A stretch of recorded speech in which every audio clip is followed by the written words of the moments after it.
La institución libre de enseñanza y la enseñanza laica en España.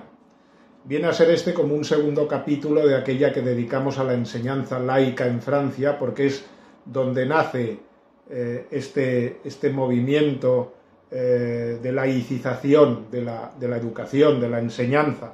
Hoy vamos a ver cómo se desarrolló en efecto este movimiento en España. El tema de la escuela laica estuvo en el punto de mira de los masones españoles desde el año 1868. Ese año, después de la Gloriosa y después de la huida de Isabel II, se inicia un proceso de secularización que llevaría a la masonería a posiciones anticatólicas muy acusadas. Las reformas liberales, las desamortizaciones llevadas a cabo en España durante el siglo XIX lastraron las posibilidades de la Iglesia para desarrollar proyectos educativos, ya que muchos de sus bienes fueron expoliados. Esto exigió que el Estado tuviera un papel más relevante en materia de educación.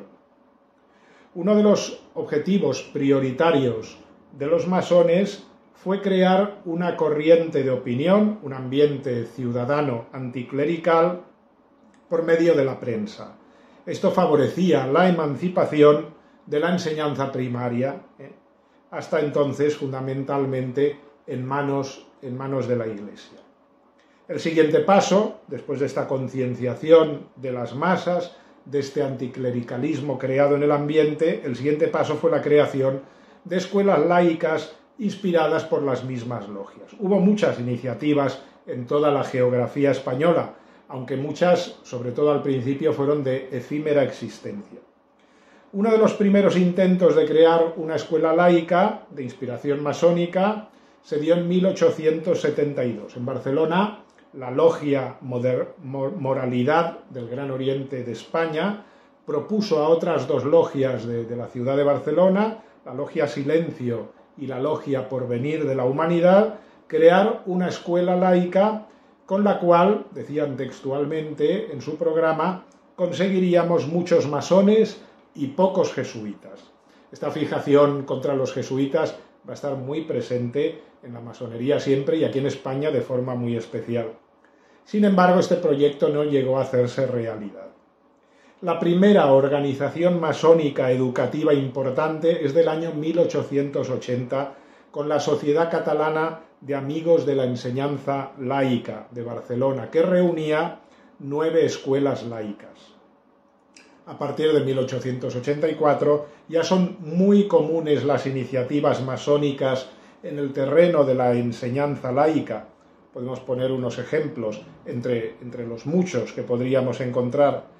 La escuela laica constituida por la Logia Amor del Grande Oriente de España, en Madrid, o en Zaragoza, por ejemplo, ese mismo año, 1884, la Sociedad Protectora de la Enseñanza Laica habría una escuela dirigida por un personaje singular, masón, espiritista, incluso medium, Fabián Palasí, quien en 1889 además publicó un texto que iba a ser muy importante en numerosas escuelas laicas, el Compendio de Moral Universal, de inspiración y de ética masónica. El tema de la lucha, como decíamos antes, contra el jesuitismo es recurrente en la masonería española, va a ser una de sus banderas. ¿Por qué? Porque lo toman como símbolo o síntesis de ese pretendido oscurantismo reaccionario al que hay que desterrar. Por ejemplo, en la logia alicantina Alona, en 1877, un personaje tan singular, importante en Alicante como es Eleuterio Maisonave, al que en la capital alicantina todavía se puede contemplar la estatua y la avenida que se le dedicó y que es la más importante de la ciudad. Pues bien, este político masón alicantino propuso en la misma logia masónica como medio para combatir el jesuitismo, así lo dice, la instrucción mediante la creación de establecimientos de enseñanza. Este era el propósito, ir contra la enseñanza católica ir especialmente contra las órdenes religiosas que se encargaban de ella y de forma muy singular contra el jesuitismo. Un masón de la logia Caballeros de la Noche de Zaragoza, hablando de este jesuitismo, escribía: constituye el jesuitismo un estado universal dentro de los estados particulares, y sólo así se comprende cómo ejercen influencia en todos los pueblos. De esta manera ha podido en España crear en todas las poblaciones escuelas tituladas católicas donde enseñar a la infancia que el pontífice máximo se haya encarcelado y perseguido. Estamos hablando de Pío IX, que en efecto, después de perderse los estados pontificios, fue recluido en San Pedro del Vaticano, ¿no? Y que la libertad, el progreso y la civilización son antítesis de la religión, referencia al número 80 del sílabus de Pío IX. Al que le interese este tema, tenemos unos vídeos dedicados al sílabus que explican la verdadera interpretación de estas afirmaciones.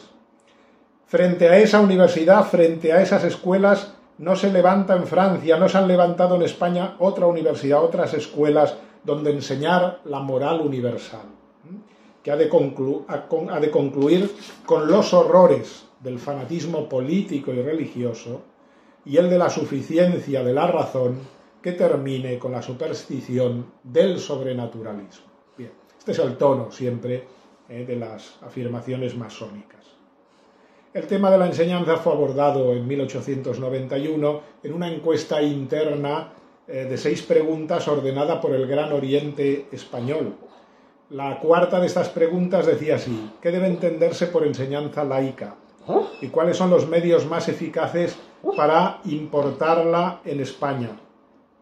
Así, por ejemplo, la logia Luz de Fraga, número 55 de Fraga, en Huesca, respondió de esta forma: debe entenderse por enseñanza laica aquella que, despojada de absurdos dogmas religiosos, sea de la religión que fueren, solo enseña la verdad basada en las ciencias y en los principios de la más sana moral, sin mezcla alguna de prejuicios teológicos que solo sirven para convertir en un caos la inteligencia humana.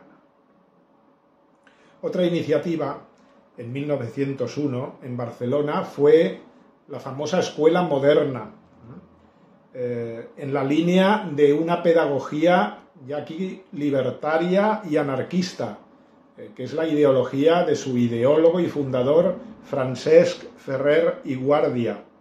Ferrer Guàrdia fue procesado en el caso del atentado contra Alfonso XIII de 1906 en la calle Mayor. En el capítulo que dedicamos a anarquismo y masonería explicamos este episodio, ¿no? Pero fijaos, ¿no? El inspirador de esta escuela moderna, ¿no?, de ideas anarquistas y libertarias, es uno de los implicados en este atentado. De hecho, Mateo Morral, que era traductor y bibliotecario de esta escuela moderna, de este centro educativo, es el que perpetró materialmente el atentado colocando la bomba, ¿no? Que ya vemos qué clase de elementos inspiraba la escuela moderna, ¿no? Este atentado supuso varios muertos, ¿no? No afectó a Alfonso XIII, pero supuso varios muertos y heridos de personas inocentes. Ferrer i Guàrdia fue acusado de complicidad y de ser el cerebro de la conspiración, pero finalmente fue liberado al poco tiempo. Pero bueno, los acontecimientos luctuosos alrededor de este personaje no se hacían esperar, y en la Semana Trágica de Barcelona nuevamente se le iba a señalar a él como inductor de la tremenda rebelión de aquellos días. En este caso sí que fue declarado culpable. Después de juicio sería fusilado, en efecto, en el castillo de Montjuïc. Sus últimas palabras fueron: «Viva la escuela moderna». Unamuno no tuvo mucha piedad ni contemplaciones con este personaje y lo definió muy bien. Así dijo Miguel de Unamuno: «Mamarracho, mezcla de loco, tonto y criminal cobarde, y monomaniaco con delirios de grandeza». En ese caldo de cultivo nació a continuación una institución fundamental para entender la enseñanza laica en España, que es la Institución Libre de Enseñanza. Es un proyecto pedagógico inspirado en la filosofía krausista, es decir, de Karl Christian Krause. Más aún, fue la concreción, podríamos decir, más palpable de esta ideología en el primer tercio del siglo XX en España. Krause era un filósofo alemán, idealista, panteísta. Se había entregado a la investigación sobre todo de la masonería, con pretensiones de reformarla, ¿no?, constituyendo sus publicaciones en este terreno un testimonio bien elocuente de la intensidad de su trabajo en este tema. Él era masón y estaba preocupado por la masonería. Obras suyas son estas: 4 discursos masónicos, o la traducción alemana de la historia de la masonería de Laury, con un prefacio y comentarios suyos. Los 3 documentos más antiguos de la hermandad masónica, otra obra suya, voluminosa. Interpretación de los símbolos fundamentales de la masonería auténticamente transmitidos. Ideal de la humanidad como un todo social para todos aquellos que participan en los problemas más importantes de la humanidad, especialmente para masones, otra obra suya. Diario de la vida de la humanidad. Y finalmente, El ideal de la humanidad, un ensayo, preferentemente para masones, subtitula. Bien, la temática de muchas de sus reflexiones y libros está clara. La idea de la masonería como una asociación dedicada a la pura y completa humanidad, siempre esta visión naturalista de la humanidad, esta construcción de la Torre de Babel sin contar para nada con la realidad espiritual del hombre y con la presencia evidentemente de Dios o de la ley de Dios en esta construcción. Esta es la idea fundante de su pensamiento, ¿no? Él acuñó un término que tuvo mucho recorrido, que es alianza de la humanidad. Esto nos está recordando una pretendida y más cercana alianza de las civilizaciones en el mismo orden de pensamiento estrábico. Y Krause cree que la masonería es el principal germen de este movimiento, de esta alianza para la humanidad, ¿no?, el motor de la alianza para la humanidad. Ser auténticamente masón, dice Krause, significa ser verdadero educador de la humanidad. Y esto es lo que pretende la masonería desde el principio. Educar a la humanidad, arrancar el paradigma cristiano de los corazones, de las mentes, poner un nuevo paradigma naturalista, racionalista. Bien. Un discurso de Krause en su logia, a la que pertenecía en Dresde, dice así: la vida de la humanidad solo podrá alcanzar su plenitud en una alianza cuyo germen lleno de esperanzas es la hermandad masónica. Cuando la masonería llegue a su plenitud, cuando ella viva en todos los hombres, cuando penetre con su fuerza todas las cosas humanas, entonces se hará realidad el reino de la humanidad. Entonces la tierra se habrá convertido en cielo. Ya no nos hace falta ningún cielo, ninguna trascendencia, ningún Dios, porque hemos divinizado al hombre, el progreso, la sociedad. Sus discípulos españoles, krausistas, les llamamos, tenían el mismo objetivo, una renovación nacional a fondo, transformar la sociedad y hacerlo a través de la vía educativa. Este era el propósito. Se rechazaban así los métodos más revolucionarios o violentos, y la transformación social, aunque más lenta, se hacía más profunda, modelando por la educación las inteligencias de las nuevas generaciones. Este era el objetivo. Tenían la certeza de que cambiar estructuras e instituciones era estéril si antes no cambiaban al hombre, su mentalidad, su forma de pensar. Imbuido de estas ideas, Francisco Giner de los Ríos creó aquí en España la Institución Libre de Enseñanza, que es el ejemplo más logrado del modelo educativo krausista. Fue fundada en 1876 y desapareció en 1936. Los fundadores fueron un grupo de catedráticos: Giner de los Ríos, Gumersindo de Azcárate, Sainz Rueda, Nicolás Salmerón, defensores de la libertad de cátedra que se negaban a ajustar sus enseñanzas a cualquier dogma en materia religiosa o moral. Los modelos de los que bebieron y recibieron inspiración y de los que nació esta institución son principalmente un personaje belga, Guillaume Tiberghien, máximo exponente del racionalismo krausista en Bélgica, y de forma muy especial de aquella masónica Universidad Libre de Bruselas. No hay que perder de vista que fue en Bélgica donde nació la primera liga de enseñanza en 1864, como ya hemos apuntado y podéis encontrar en el vídeo que hablamos de la enseñanza laica en Francia. La ILE, la Institución Libre de Enseñanza, también se inspiró en otra iniciativa belga, que era campo abonado para estas iniciativas. Estamos hablando evidentemente en el orden de la enseñanza laica. Fue la escuela modelo de Sluis, compañero también Sluis de logia de Tiberghien, todos masones. Giner de los Ríos decía estas palabras, fijaos, como definiendo el estilo de educación. Para esto hace falta estudiar y aprender muchas cosas, faltaría más, pero también mucho juego corporal y gimnástico, mucho taller, mucho aire libre, mucho aprendizaje de la sociedad y sus resortes, mucho movimiento, poco libro y mucho jabón y agua. Nos recuerda un poco al estilo de educación que tenemos en nuestros colegios públicos. Ética, coeducación, tolerancia, no adoctrinamiento, no autoritarismo, antiintelectualismo, son tics educacionales y pedagógicos que defendió la Institución Libre de Enseñanza y que hoy son parte del sistema educativo disolvente de nuestros días. La lista de masones que formaban parte de la Institución Libre de Enseñanza es elocuente, es larguísima.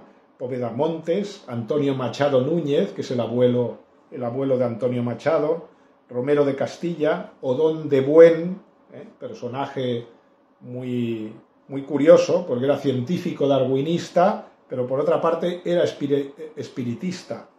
Rafael Rodríguez Méndez, Federico Rubio Amoedo, Eleuterio Maisonave, del que hablábamos ayer, este político, este prócer alicantino, Segismundo Moret, efímero presidente del gobierno entre 1905 y 1906, los hermanos Fernández Ferraz, Luis Simarro, que sería gran maestre del Gran Oriente Español, Rodelfo Llopis y Jiménez de Asúa, que serían posteriormente presidentes en el exilio de la República, o Fernando de los Ríos, que también fue ministro de la Segunda República. Todos estos personajes vinculados a la Institución Libre de Enseñanza, todos masones. No puede negarse la importancia, por lo tanto, de la masonería en esta institución y en sus objetivos. Se creó así un establecimiento educativo privado, laico, que empezó por la enseñanza universitaria en principio y más tarde se atrevió con la educación primaria y secundaria. Desde 1907 hasta 1936 su labor fue ingente. El Instituto Escuela, las colonias escolares de verano, de vacaciones, la Universidad Internacional también de verano, las llamadas misiones pedagógicas, que con la llegada todo ello de la Segunda República recibieron el apoyo necesario para sus propósitos. Este régimen republicano de 1931 era heredero de aquel pensamiento progresista decimonónico que vinculaba el laicismo necesariamente al progreso de la nación. No había progreso de la nación sin laicismo. Para conseguir la modernización era fundamental, pensaban, como objetivo republicano, la secularización de la sociedad, la neutralización de la acción de las órdenes religiosas de la Iglesia, sobre todo, volvemos, de los jesuitas, y sobre todo en el campo de la educación. Tras la proclamación de la República, de la Segunda República, la Santa Sede fue muy prudente y exhortó a los católicos a acatar, incluso a colaborar con el nuevo régimen, pero las cascadas de medidas anticatólicas no se hicieron esperar. secularización de cementerios, voluntariedad de la enseñanza de la religión. El proyecto de la Constitución republicana pedía incluso la supresión de las órdenes religiosas. Azaña planteó una solución como de compromiso, la disolución, pero solo de la Compañía de Jesús, y la prohibición de ejercer la enseñanza a todas las otras congregaciones. Eso sí, su propuesta fue evidentemente aceptada por la mayoría de los diputados y en 1932 se decretó la supresión o disolución de los jesuitas. La Carta Magna, la Constitución, también introdujo el principio de laicidad del Estado y medidas como el divorcio, el matrimonio civil, la enseñanza laica, etc. La Ley de Confesiones y Congregaciones Religiosas de 1933, que prohibía ejercer la enseñanza a los religiosos, tuvo su respuesta en la encíclica Dilectissima Nobis del Papa Pío XI. Bien, las medidas adoptadas por las autoridades republicanas para instaurar el laicismo en la enseñanza fueron graduales, pero muy efectivas. Primero, la no obligatoriedad de la enseñanza de la religión y después la supresión de esta enseñanza. Después, más tarde, la disolución de la Compañía de Jesús y la nacionalización de sus bienes y de sus colegios. Finalmente, la prohibición de ejercer la docencia a todos los religiosos para acabar con la sustitución de sus centros docentes por escuelas públicas y laicas. Este fue el proceso. Republicanos y masones concebían la enseñanza como una función estatal, ya que el Estado era concebido como el instrumento del cambio social que se perseguía. La política religiosa y la educación laica no era un problema de libertades, consideraban, sino de salud pública, así de claro. Las disposiciones de las autoridades republicanas fueron anticlericales y ya no hablemos con eufemismos, fueron anticatólicas. La disolución de la Compañía de Jesús, la prohibición de ejercer actividades educativas a las órdenes religiosas, la limitación del culto público. También eran anticatólicas las leyes de carácter local, la prohibición del toque de campanas o la imposición de tasas en los entierros religiosos. Medidas que curiosamente entraban en contradicción con las libertades, las pretendidas libertades recogidas en la Constitución republicana que acababan precisamente de promulgar. ¿Dónde estaban esas libertades? Bien, solo hay que acabar con una cita de Vicente Cárcel Ortiz en uno de sus libros, Mártires Españoles del siglo XX, no recuerdo si es este o es La Gran Persecución, España, 1931-1939, que él dice y afirma algo que creo que es evidente. La política religiosa republicana fue el comienzo de la persecución religiosa en España.